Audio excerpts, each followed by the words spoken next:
Wakazi wa mji mkuu wa Venezuela, Caracas, wameeleza hofu yao kubwa walioipata baada ya matetemeko mawili makubwa ya ardhi kutokea mfululizo Jumatano, yakisababisha uharibifu wa majengo na kuwalazimu maelfu ya watu kukimbilia mitaani kwa hofu ya mitikisiko itakayoendelea. Mwandishi wa habari Nicole Costa alisema alikuwa nyumbani kwake katika orofa ya 7 wakati nyumba ilipoanza kutikisika kwa nguvu na kuona madirisha yakiyumba na haraka kujikinga kati ya mlango wa mbele na ukuta wa mawe, akihofia jengo lingeweza kuporomoka wakati wowote.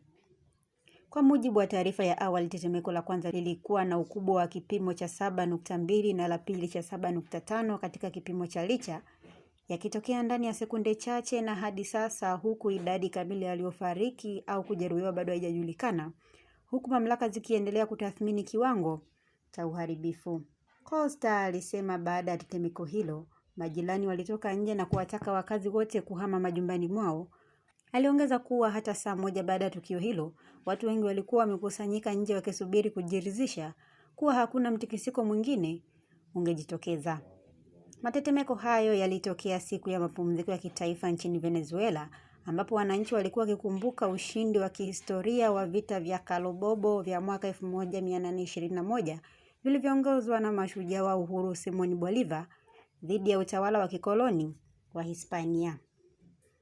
Picha na video zilisambaa kwenye mitandao ya kijamii zikionyesha baadhi ya wananchi wakilia huku wengine wakikumbatiana mtaani baada ya kuokoka. Costa alisema baadhi ya watu walishindwa kuwaokoa wanyama wao wa kufugwa ndani ya majengo yaliyoharibiwa, jambo lililowaongezea huzuni na maumivu. Mkazi mwingine wa eneo la Palos Grandes, Mali Elise, alisema kuta za nyumba zilipasuka kutokana na mtikisiko huo.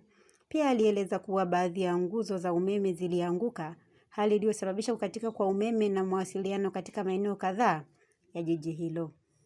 Hata hivyo, Caracas imewahi kukumbwa na matetemeko makubwa ya ardhi hapo awali, na mwaka 1967 tetemeko la ukubwa wa 6.6 lilisababisha vifo vya zaidi ya watu 200 na kuharibu majengo mengi. Hata hivyo, baadhi ya wakazi walioshuhudia tetemeko hilo la zamani walisema matetemeko haya kwa sasa yalikuwa makubwa zaidi na ya kutisha zaidi kuliko yale ya mwaka 1967.